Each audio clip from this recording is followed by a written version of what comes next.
"Can I wash dishes in exchange for leftovers?" asked the poor girl, standing in front of a luxury restaurant. Dirty and hungry, she was rejected by everyone until the owner appeared. In silence, he served her the most expensive dish on the menu and treated her like a guest. From that gesture, a story of compassion and new beginnings began to unfold.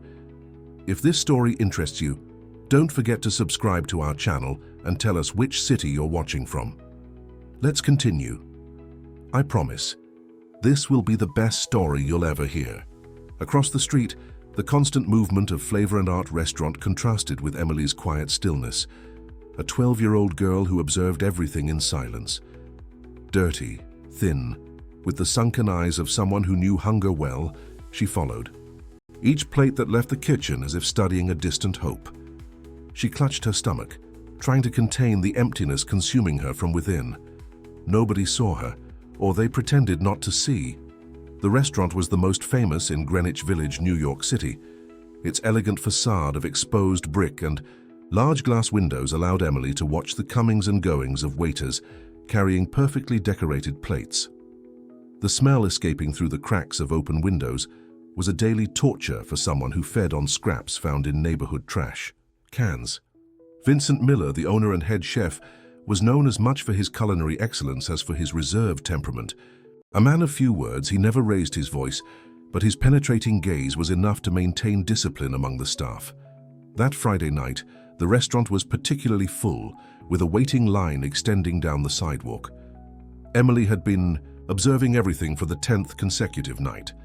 The light rain made her observation even more uncomfortable, but she remained, protected only by a piece of cardboard over her head. Her stomach growled so loudly that she feared the elegant customers might hear it. At home, her mother Cecilia waited.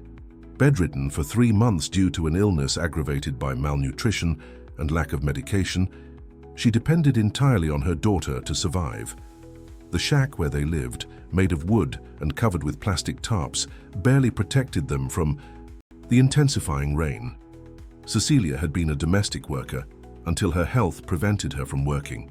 Since then, they survived on odd jobs Emily could find, collecting recyclable materials or doing small services for neighbors. That night, guided more by urgency than courage, Emily decided it was time to act. She crossed the street, ignoring the disapproving looks from customers waiting in line.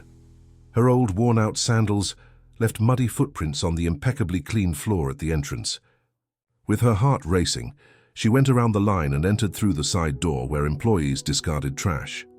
The contrast between the restaurant's cozy warmth and the cold night made her body shiver.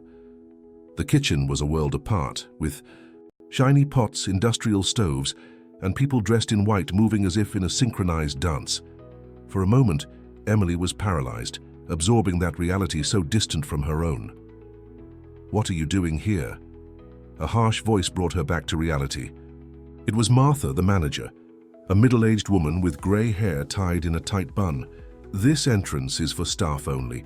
Customers must use the main door." Emily hesitated, her voice almost inaudible. "I'm not a customer." The explanation seemed to confuse the manager, who examined the girl from head to toe, noting her worn-out, dirty clothes, tangled hair, and gaunt face hollowed by hunger. "Then what do you want?" "We don't allow beggars here." Martha crossed her arms, her tone more severe.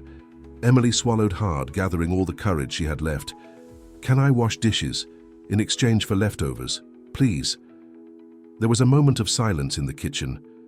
Some staff members stopped what they were doing to observe the scene. Muffled laughter spread, along with looks of discomfort and disapproval. "This is a high-class restaurant, not a charity," replied Martha, grabbing Emily's arm to lead her to the exit. "What's happening here?" The deep, controlled voice made everyone turn. Vincent Miller had entered the kitchen, drawn by the unusual commotion. Tall, with gray hair at his temples and an impeccably white apron, his presence commanded immediate respect. This girl entered. "Without permission, chef," explained Martha, still holding Emily's arm. "I'm seeing to her departure." Vincent studied the girl carefully. His eyes, a deep brown, showed no anger, only curiosity. "What did you come here to do?" "She offered to wash dishes in exchange for leftovers," Martha answered before Emily could. open her mouth. A murmur ran through the kitchen. Emily lowered her gaze, embarrassed, expecting to be expelled at any moment. To her surprise, Vincent approached, crouching down to meet her eyes. "What's your name?" he asked, his voice now softer. "Emily," she answered, almost in a whisper. "Are you hungry, Emily?" She nodded, unable to verbalize how famished she was. Vincent stood up and, without saying a word, took a clean plate from the stack. He went to the stove where a steaming pot exhaled a delicious aroma. He served a generous portion of saffron shrimp risotto, his most famous and expensive dish, decorated it with fresh basil leaves, and handed it to a surprised waiter. "Take this to table 4, please, and bring bread and water." The waiter hesitated, looking confusedly at Emily. "Table 4 is her," Vincent clarified, pointing to the girl. "And tell Anthony to come to the kitchen immediately." Everyone watched in astonishment as Emily was led by the waiter to a table in the most discreet corner of the dining room. The elegant customers turned to look, some with expressions of evident displeasure. When Anthony, the sous chef, entered the kitchen, Vincent was already waiting with precise instructions. "Prepare a bag with leftovers from dinner, but real leftovers, not scraps. I want fresh bread, fruit, a portion of that leftover roast chicken, and a piece of the chocolate cake." "But chef, that cake is for the—" "I know who the cake is for," Vincent interrupted. "Do as I'm asking." In the dining room, Emily ate slowly, savoring each forkful as if it were the first and last meal of her life. Some customers didn't hide their discomfort with her presence. One man in particular, Edward Reynolds, a regular and influential local businessman, called the Maitre d'.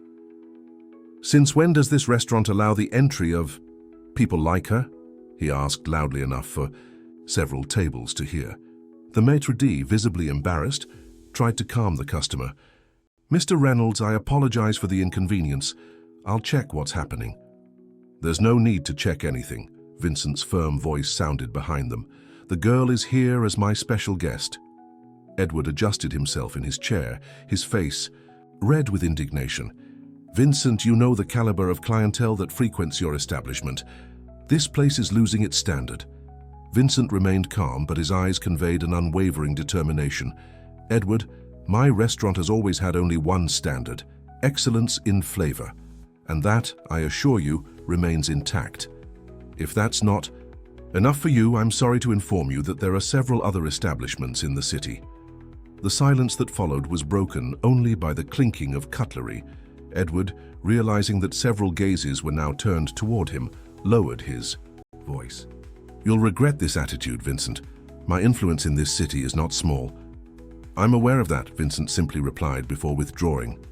When Emily finished eating, Vincent was already waiting with a large bag. He accompanied her to the door, ignoring the murmurs that followed them. "There's food here for a few days. I hope it helps." Emily took the bag with trembling hands, her eyes welling up. "Thank you, sir. My mother, she's sick and—" "No need to explain, Emily," Vincent gently interrupted. "Just take it home and take care of her." She nodded, with a look of gratitude so profound, it almost hurt to truly see it. Without further words, she quickly departed into the rainy night, holding the bag against her chest like a treasure. What Emily didn't know was that Vincent, moved by a curiosity he didn't fully understand himself, followed her at a distance. He saw when she caught a bus, got off in a poor neighborhood on the outskirts of the city, and walked through dark, potholed alleys until she reached a cluster of improvised shacks. In the most precarious of them, made of plywood and plastic, Emily entered. Through the crack of the door in an old piece of fabric, Vincent could see a thin, pale woman lying on a mattress on the floor. The weak embrace she gave Emily, the joy on her face at seeing the food, the way the two carefully shared the meal. The image etched itself in Vincent's mind like an echo of his own past. That night, closing the restaurant, Vincent was quieter than usual. Martha, who had known him for more than 10 years, noticed that something had changed. "Are you all right, Chef?" Vincent nodded, distracted. "That girl reminded me of someone." "Who?" He hesitated for a moment, his eyes fixed on a distant point. "Myself." The next morning, Cecilia woke up feeling stronger than she had in months. The nutritious food she had consumed the night before made an immediate difference in her debilitated body. Emily was still sleeping, curled up beside her on the thin mattress, a slight smile on her lips. "Sweetie, wake up." Cecilia stroked her daughter's hair. "We need to store this food properly before it spoils." Emily slowly opened her eyes. For an instant, she thought everything had been a dream. The elegant restaurant, the man with the stern but kind gaze, the bag full of food. But the smell of fresh bread still lingering in the shack confirmed that everything had been real. "Mom, you won't believe what happened yesterday." Emily began to tell, her eyes shining with enthusiasm. As they carefully organized the food, Emily narrated every detail of the previous night. The gleaming kitchen, the people in white, the delicious dish she had eaten, and especially the man, named Vincent, who had treated her with dignity when everyone else wanted to throw her out. "He looked at me differently, Mom, as if he really saw me." Cecilia listened attentively, divided between gratitude and concern. Years of hardship had taught her to be wary of seemingly generous gestures. "I hope he was sincere, honey, but we can't depend on the kindness of others. As soon as I get a little better, I'll look for work again." At Flavor and Art restaurant, Vincent arrived earlier than usual. His mind hadn't stopped reliving the previous night's scene. The precarious shack, the sick woman, the gratitude in Emily's eyes. While preparing the day's shopping list, he made a decision. "Martha, I need you to buy some extra items today," he told the manager when she arrived. "Fresh fruit, whole grain bread, milk, some less noble but nutritious cuts of meat, and stop by the pharmacy to buy basic vitamins and painkillers." The manager frowned. "Are we adding new dishes to the menu, Chef?" "No, they're for a personal project." Vincent avoided giving more details, but his tone made it clear he didn't wish to be questioned. Later that day, while the team focused on dinner preparations, Vincent discreetly left with a large bag. He took the same route he had seen Emily follow the night before until he reached the cluster of shacks. He hesitated for a moment, wondering if he was crossing some boundary, but the image of the girl and her mother carefully sharing the food propelled him to continue. He left the bag at the door of the shack and quickly moved away, without knocking or announcing his presence. Inside the bag, besides food, there was an envelope with enough money for some basic medications and a simple note. For Emily and her mother, a friend. When Emily found the bag upon returning from her daily collection of recyclable materials, she was paralyzed with surprise. The contents were even more generous than the previous nights. There were fruits she only knew from seeing at market stalls, carefully packaged cuts of meat, hygiene products, and to her complete surprise, an envelope with money. "Mom! Mom! Look what someone left for us!" Cecilia examined the items with initial suspicion, which soon turned to emotion. "Who could have done this, my God?" "It could only have been him, Mum, the man from the restaurant." In the days that followed, the ritual was repeated. Every day, a bag appeared at the door of the shack. Sometimes it contained fresh food, other times clean clothes or specific medications for Cecilia's condition. There was never anyone present, just the anonymous gesture that little by little transformed the lives of the two. With proper nutrition and the right medications, Cecilia began to show significant improvement. Color returned to her face, and in 2 weeks she was already able to get up and walk around the shack. Emily, in turn, regained the sparkle in her eyes and the energy of a child her age. 1 month after the first encounter at the restaurant, Emily decided she needed to thank Vincent personally. She wore her best clothes, a faded but clean blue blouse and shorts that a neighbor had given her, and carefully combed her hair. She took a paper and some colored pencils she had found in the trash of a nearby school and drew the best she could. 2 figures holding hands, one of them with an unmistakable chef's hat. "I'm going to give this to Mr. Vincent, Mom. He needs to know how much he helped us." Cecilia, who now could cook meals using a small burner, smiled with concern. "Be careful, honey. That place is too fancy for people like us." Emily waited until late afternoon, when the restaurant would be less busy. Gathering all her courage, she entered through the main door this time. The maitre d', a tall, thin man named Ronald, widened his eyes upon recognizing her. "Can I speak to Mr. Vincent, please? It's important." Ronald hesitated, looking around to check if any important customer was watching. "Wait here," he finally said, heading to the kitchen. Moments later, Vincent appeared, drying his hands on a dish towel. Seeing Emily, a slight smile appeared on his lips. "Hello, Emily. What brings you here today?" She timidly extended the drawing. "It's to say thank you for the bags you leave at our house every day." Vincent took the drawing, his eyes lingering on the simple but emotion-laden details. "How is your mother?" "Much better. She can get up now and even cook a little. The medicine you sent helped a lot." A comfortable silence settled between them, until Vincent made a gesture indicating a discreet table in the corner of the dining room. "Would you like some hot chocolate? It's cold outside." Emily nodded, following him to the table. As they drank the chocolate, Vincent observed her with genuine curiosity. "Do you go to school, Emily?" She lowered her eyes, embarrassed. "No, sir. I stopped last year when Mum got sick. I needed to take care of her and try to earn some money with recycling." Vincent nodded, understanding. Something in his expression suggested he perfectly understood that reality. "You know, Emily, when I was about your age, I also knew hunger." The revelation surprised the girl. "You? But you're rich. You have this whole restaurant." A melancholy smile crossed Vincent's face. "It wasn't always like this. I grew up in an orphanage after my parents abandoned us, me and my younger sister. Many times there wasn't enough food for everyone. I used to give part of my portion to my sister, who was smaller and more fragile." Emily listened attentively, fascinated to discover that this imposing man shared something so profound with her. "One day, I ran away from the orphanage. I spent a few months on the streets, eating what I found in restaurant trash cans, until a chef saw me rummaging through the garbage of his establishment. Instead of kicking me out, he offered me a job washing dishes. It was my first chance in life." "And now you own your own restaurant," Emily completed, amazed. "Yes, but I never forgot where I came from. That chef gave me more than a job. He gave me dignity." Vincent paused, as if carefully evaluating his next words. "Emily, I'd like to invite you and your mother for a special lunch here at the restaurant next Sunday. We can talk better, the three of us." The girl's eyes widened with excitement. "Really? Here in this beautiful restaurant? My mother can come too."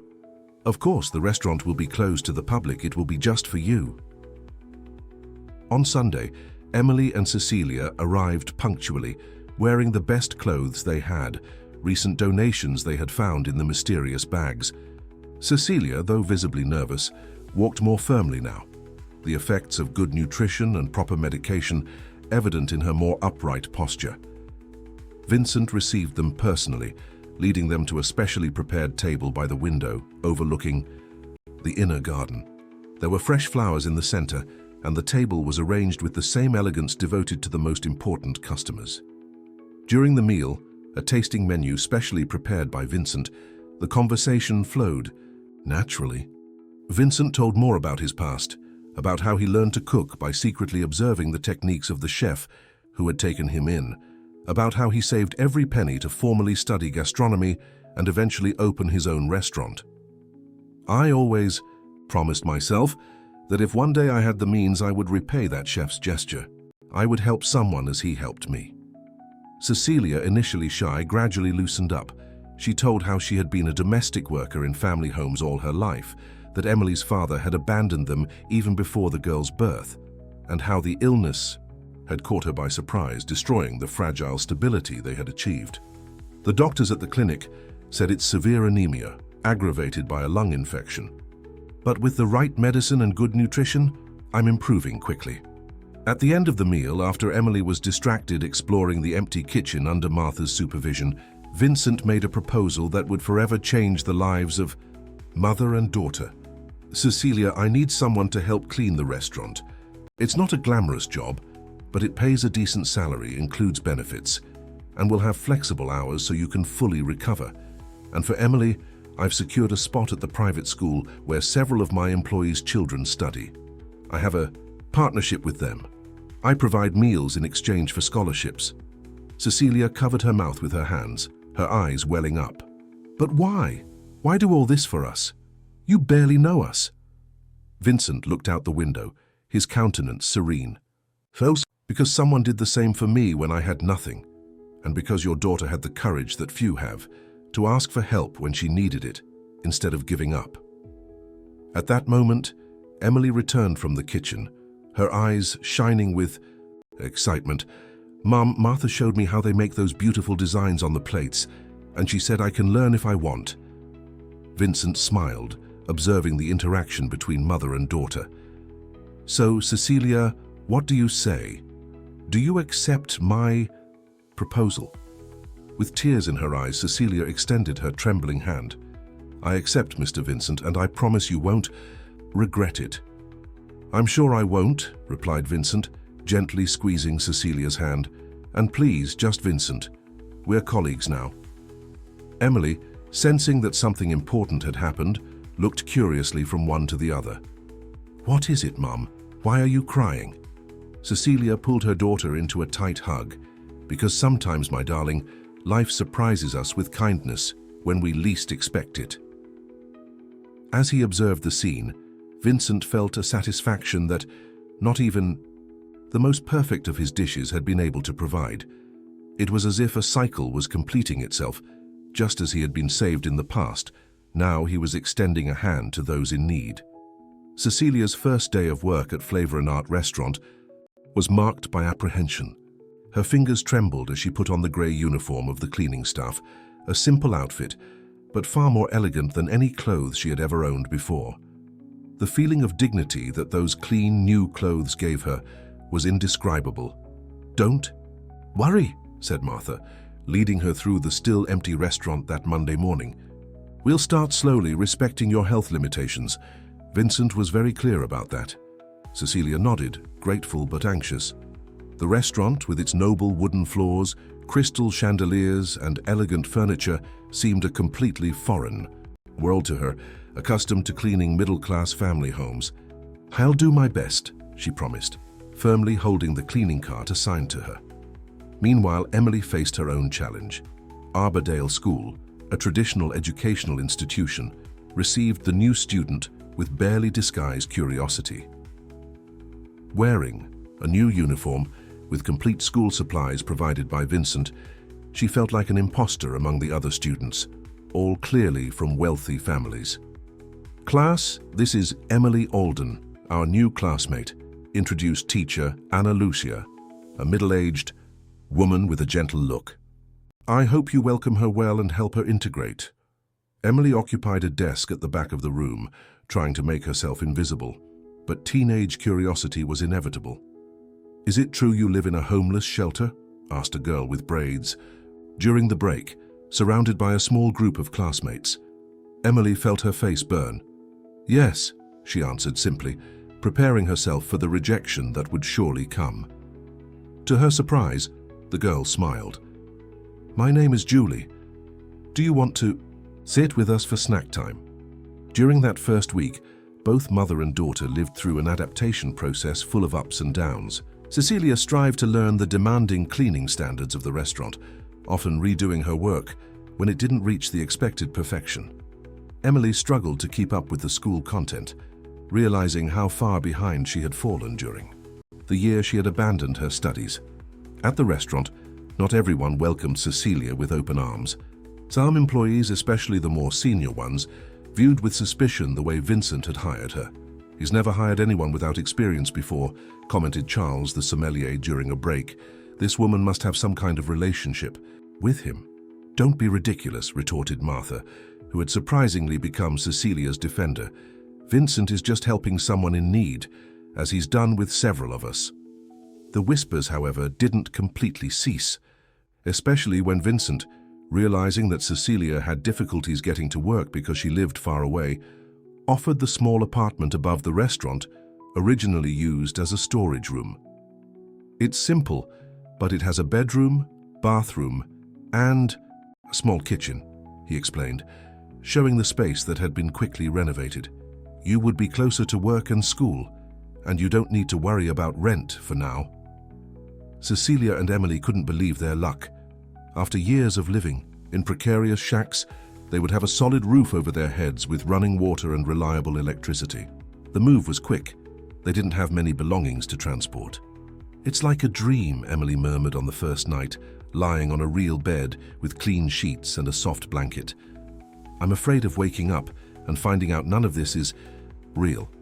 Cecilia, lying beside her daughter, they insisted on sharing the room despite Vincent having provided 2 beds, perfectly understood that feeling. "It's real, honey, and it happened because you had the courage to ask for help that day." As the weeks passed, adaptation became more natural. Emily began to stand out at school, revealing a sharp intelligence and a thirst for knowledge that impressed her teachers. She discovered a special love for literature, devouring books from the school library like someone compensating for years of deprivation. Cecilia, in turn, demonstrated a dedication to work that compensated for her initial inexperience. She learned quickly and began to develop an interest in cooking, discreetly observing the chefs when she had the opportunity. One day, after 3 months working at the restaurant, Cecilia was surprised by Vincent while she was watching, fascinated, the preparation of a bechamel sauce. "Interested in culinary arts?" he asked without a tone of reproach.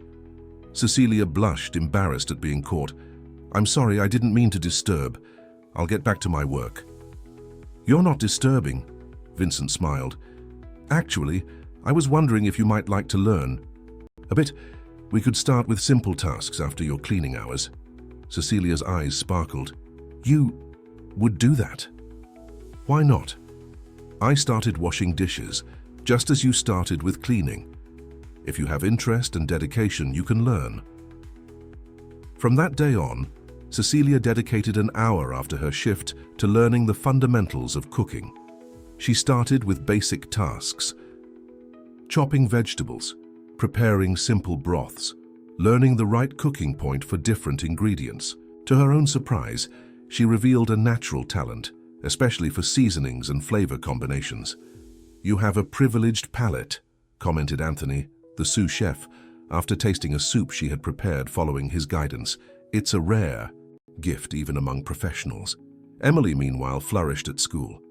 Her English teacher, especially, was impressed with her essays, loaded with sensitivity and profound observations about life. "You should consider becoming a writer," suggested the teacher, after reading a particularly moving text about social inequality. "You have the gift of transforming experiences into words that touch the heart." At home, because the small apartment had quickly become a true home, mother and daughter shared their daily achievements with enthusiasm. Cecilia brought small samples of what she had learned to cook, and Emily read aloud passages from books that enchanted her. However, not everything was rosy. Cecilia's growing prominence in the kitchen began to generate jealousy among some employees. And at the restaurant, not all customers viewed favorably the changes Vincent was gradually implementing. Inspired by Emily and Cecilia's story, he had installed a small shelf near the entrance with non-perishable food available for those in need. "Feed yourself with dignity. Take what you need," said a discreet sign. There was no supervision, only trust.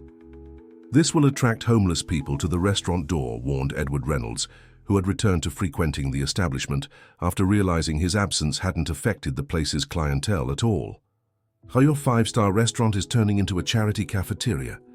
Vincent remained calm as always. "Edward, my restaurant will continue to be what it has always been, a place where food is treated with respect, and respect includes not wasting while others go hungry." The tension reached its peak when Cecilia, after 6 months working at the restaurant, made a serious mistake. Vincent had allowed her to assist in the preparation of some simpler dishes under Anthony's supervision. That day, responsible for a seafood soup that would accompany the main course, she got distracted talking to a new cleaning employee hired to replace her in her original duties, and let the broth reduce too much, compromising the entire flavor. The dish was intended for an important dinner, a meeting of influential businessmen in the city, including Edward Reynolds. How could this happen? questioned Vincent, visibly disappointed after tasting the ruined soup. There was no time to prepare another. The guests were already being served.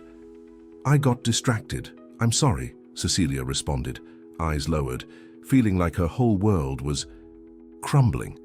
That mistake would confirm what many said behind the scenes, that she didn't belong in that kitchen, that she was just Vincent's charity case. The silence that followed was oppressive. Everyone in the kitchen stopped to observe, waiting for the explosion that would come. Vincent was known for his perfectionism. A mistake of that magnitude would certainly result in dismissal. To everyone's surprise, Vincent just took a deep breath. Anthony, improvise something with what we have. Maybe a simple risotto to replace the soup. Turning to Cecilia, his tone was serious, but there was no anger in his voice. We all make mistakes, Cecilia. The important thing is to learn from them. Tomorrow, you're going to prepare this soup again, until you get the perfect point. There were no shouts, no dismissal. There was just a firm look and the expectation that she would do better next time. That night, alone in the small apartment while Emily slept, Cecilia cried silently. Not from sadness or fear, but from gratitude and determination. For the first time in her life, someone believed in her enough to give her a second chance. The next morning, she arrived at the restaurant 2 hours before her scheduled time. When Vincent entered the kitchen, he found her already meticulously preparing the ingredients for the seafood soup. I won't make a mistake this time, she promised, the determination evident in every precise gesture. Vincent observed for a moment, a slight smile on his face. I know you won't. The soup Cecilia prepared that day was the best Vincent had ever tasted, the perfect balance between the flavors of the sea, fresh herbs, and the subtle touch of white wine. It was as if she had transformed her determination into flavor. This is extraordinary, declared Vincent after the first spoonful. This recipe deserves to be on the regular menu. Cecilia's face lit up with a radiant smile. Can I make some adaptations? I was thinking of adding a bit of saffron and... It's your recipe now, interrupted Vincent. I trust your judgment. The Tide soup, as it was christened, quickly became one of the most requested dishes at the restaurant. For Cecilia, it represented much more than a simple dish. It was the materialization of her transformation, of her journey from misery to dignity. Meanwhile, Emily participated in a literary contest at school. The theme was My Story, Our Future, and she wrote a moving tale about a girl who found hope through food and the kindness of strangers. Without using real names, she narrated her own experience, transforming it into a parable about generosity and second chances. When she won first place, it wasn't just for her literary talent, but for the authenticity that overflowed from every word. During the award ceremony, she searched among the audience for Vincent's familiar face, who had been invited by Cecilia. Upon finding him sitting discreetly at the back of the auditorium, she smiled. He returned with a brief nod, but his eyes shone with pride. I dedicate this award to my mother, who taught me never to give up, Emily said at the microphone, and to someone special who showed us that true wealth is in sharing what we have, whether it's a plate of food or an opportunity. That night, back at the restaurant, Vincent called mother and daughter to his office. On the desk, there was an old recipe book, bound in leather worn by use. This book belonged to the chef who gave me my first opportunity, explained Vincent. He gave it to me when I opened my first restaurant. Inside, there's more than recipes. There are lessons about how food can transform lives. He opened the book to a page marked with a red ribbon. An artisanal bookmark rested there with a handwritten phrase, "Who looks at you from the outside never imagines what you carry inside." Emily, this is for you, he said, handing the bookmark to the girl.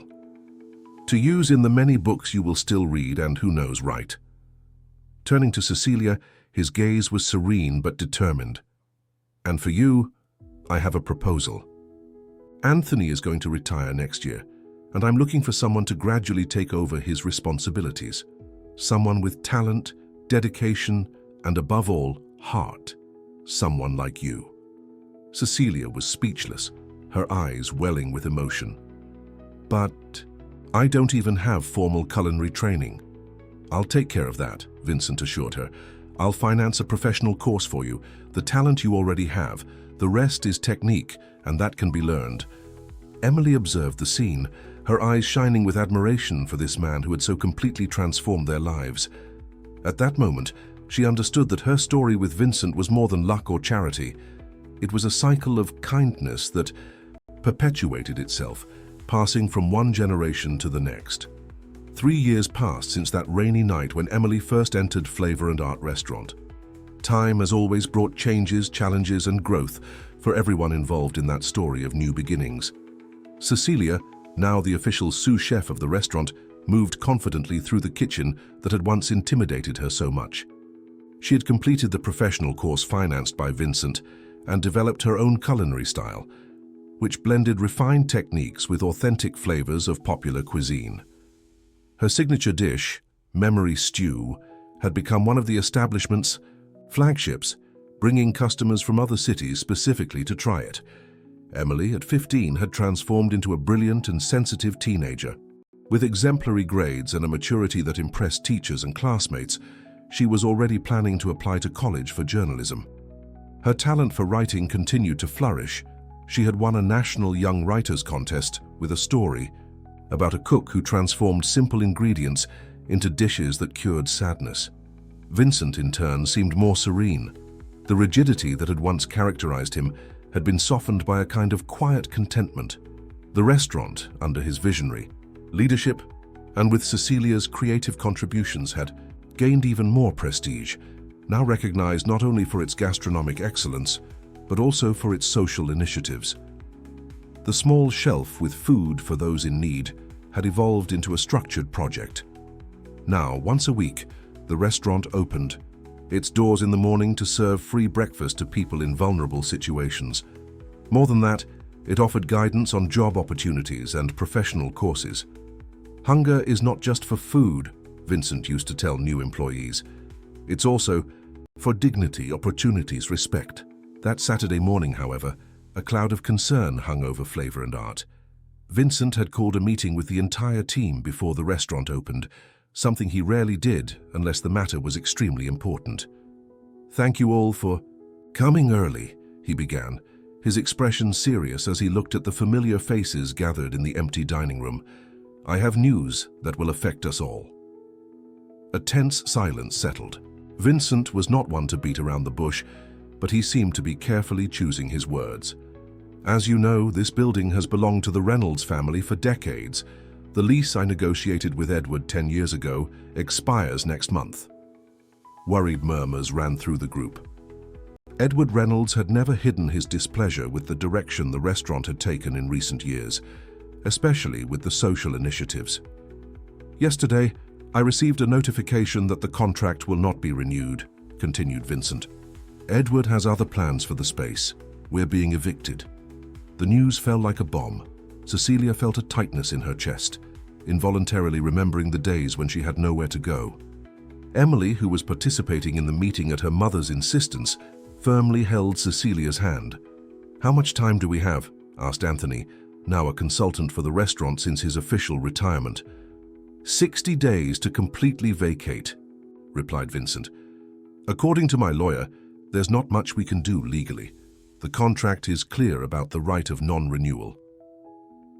Despair was visible on everyone's faces. Flavor and Art wasn't just a workplace, it was a family, a community, a refuge for many who, like Cecilia and Emily, had found there a chance to start over. "And now, are we closing?"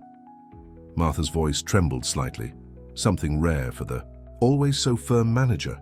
Vincent took a deep breath. "That's a possibility.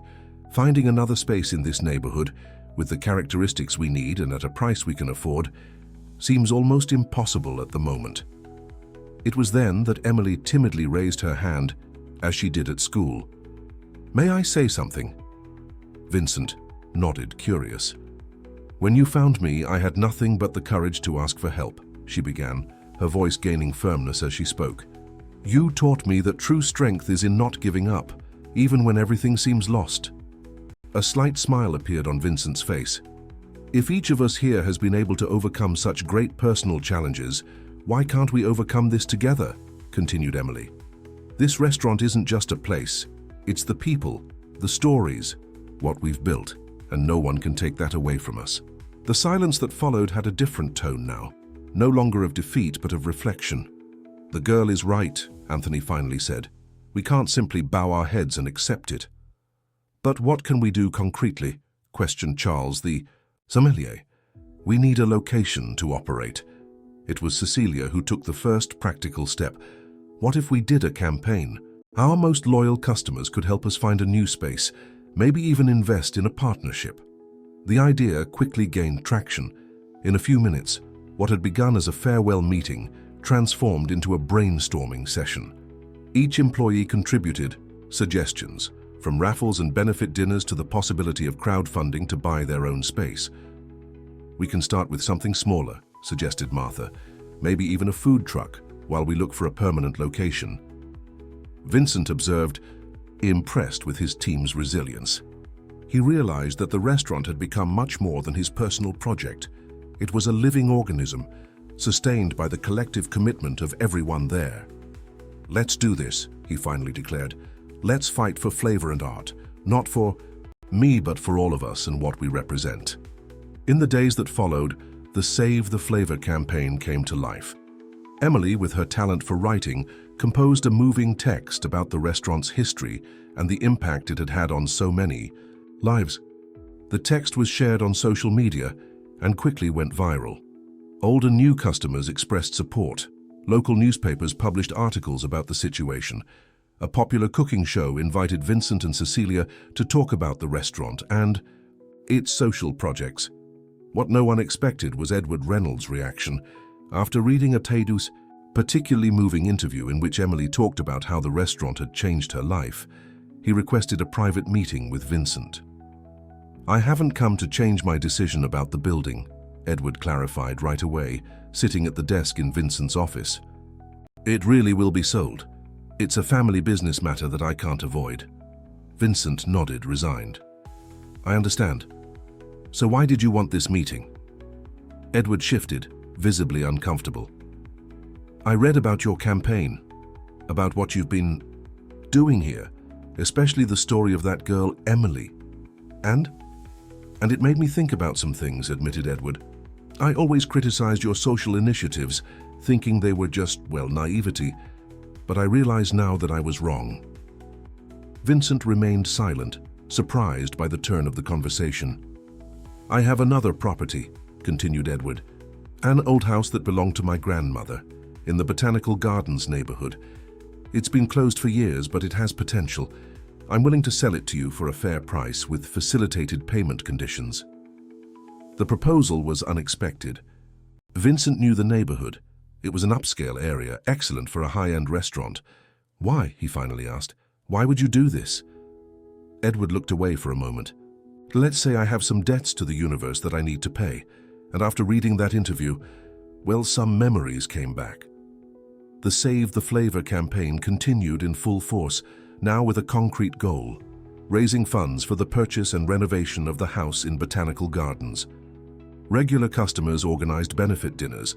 Renowned chefs from other restaurants offered to prepare special menus, with all proceeds going to the campaign. Emily had a particularly successful idea, a cookbook telling the restaurant's story, with photos and personal accounts. The Taste of Stories sold thousands of copies in pre-sales, becoming a local phenomenon. 1 month before the final deadline for vacating, the campaign had raised almost 70% of the necessary amount. It was impressive but still insufficient. That's when Vincent made a difficult decision. I'm going to sell my house, he announced during a meeting with Cecilia and Martha. With that, we'll be able to reach the full amount. Vincent, you can't do that, protested Cecilia. That house is your sanctuary. You built it with so much sacrifice. He smiled calmly. A house is just a structure, Cecilia. The true home is what we build with the people we love. The restaurant is my true home now. The news of Vincent's sale of his personal house to save the restaurant spread quickly, moving the community even more. In the last days of the campaign, a wave of small donations emerged, from former customers to people who had never visited the restaurant but identified with the cause. On a rainy night, ironically similar to the one when Emily had first entered the restaurant, the goal was finally reached. The celebration was spontaneous and moving. Employees, customers, and supporters gathered at the restaurant, which remained open until late hours. During the celebration, Vincent made an announcement that surprised everyone. "The new Flavor and Art will not be just mine," he declared, raising a glass. "It will be a cooperative, where each employee will have a stake. We will build this new chapter together." Cecilia's eyes filled with tears. From domestic worker to co-owner of one of the most prestigious restaurants in the city, the journey seemed impossible to believe. "And there's more," continued Vincent, making a gesture for Emily to approach. "This young woman who has taught us so much about courage and hope will have a special stake. Not just because of her story with the restaurant, but because I see in her the right person to continue this legacy in the future." Emily, now with tears freely flowing down her face, embraced Vincent tightly. "Thank you for believing in me," she whispered. "I always have," he replied. "From the very first day." 3 months later, the new Flavor and Art opened its doors in Botanical Gardens. The century-old house, carefully restored, maintained its original architectural elements while incorporating a modern and welcoming design. The backyard transformed into an outdoor dining area, surrounded by an organic garden that provided fresh herbs and vegetables for the kitchen. At the entrance, the old free food shelf gained an expanded and more organized version. A small annexed cafe named Emily's Cafe offered affordable meals during the day and served as a space for free culinary workshops on weekends. On opening night, the restaurant was full. Old and new customers, journalists, chefs from other establishments, everyone wanted to witness the rebirth of Flavor and Art. Vincent, Cecilia, and Emily received guests at the entrance. To everyone's surprise, Edward Reynolds also attended, discreetly accompanied by an elderly lady in a wheelchair. "This is my mother, Mrs. Helen," he introduced. "She insisted on coming when she heard about the inauguration." The lady smiled gently at Vincent. "My son told me your story. It reminded me so much of my father. He also grew up in an orphanage, you know, and he too was saved by someone who gave him an opportunity when he needed it most." Vincent felt a shiver run down his spine. "Your father was a chef?" "No," replied Mrs. Helen. "He was a baker. He had a small bakery downtown many years ago. He used to give bread to children who couldn't pay." The pieces began to fit together in Vincent's mind. What was his name? August Morrison. Vincent had to lean on a nearby chair. August Morrison had been the man who had taken him in when he was fleeing from the orphanage, hungry and desperate. The man who had given him his first job, who had taught him to cook, who had treated him like a son. "Your father," Vincent struggled to find the words. "Your father saved my life." Mrs. Helen's eyes filled with tears. "He would have been so proud to see what you've built." That night, during the inaugural dinner, Vincent gathered everyone present for a special toast. At his side were Cecilia and Emily, living symbols of the cycle of generosity that had begun decades before. "Flavor and Art is not just a restaurant," he declared, his voice thick with emotion. "It's proof that when we extend a hand to someone in need, we never know how far that gesture can reach. Each of us carries the potential to change lives, sometimes without even knowing it." At a nearby table, a young girl attentively observed the scene. Dirty, thin, with the sunken eyes of someone who already knew hunger, she had discreetly entered when the rain began to fall heavily. No one had noticed her yet, except Emily, who now observed her with a smile of recognition. Silently approaching, the girl Emily extended a freshly prepared plate to her. "Are you hungry?" she asked gently. The girl nodded, her eyes wide with surprise and gratitude. "Eat," said Emily. "And afterward, if you want, we have a position for a kitchen assistant. We need someone with courage." The cycle was completing itself once more. The wheel continued to turn, spreading hope where before there had only been despair. And when Emily returned to join Vincent and her mother, her heart overflowed with gratitude and purpose. She looked around at the restaurant full of life and stories and knew with certainty the true taste of hope was there, in the shared food, in the opportunities offered, in the mutual respect that transformed strangers into family. "Life is curious," commented Vincent, observing the girl who now ate with the same care that Emily had shown years before. "It always brings us back to the starting point, but with a new perspective." Cecilia smiled, squeezing her daughter's hand, "and with new chances to do better." As the night progressed and the new flavor and art pulsed with life and possibilities, one certainty hung in the air. What transforms the world most is not what is given, but the way one looks at those whom no one else sees. Dear listeners, we hope the story of Emily, Cecilia, and Vincent has touched your hearts. To continue this emotional journey, we've prepared a special playlist with equally captivating stories.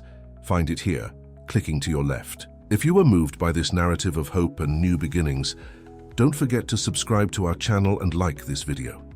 Every day, we bring unique stories that explore the complexity of life and the transformative power of small kindnesses. Don't miss our upcoming content and share with those who need to hear that there is always hope, even in the darkest nights.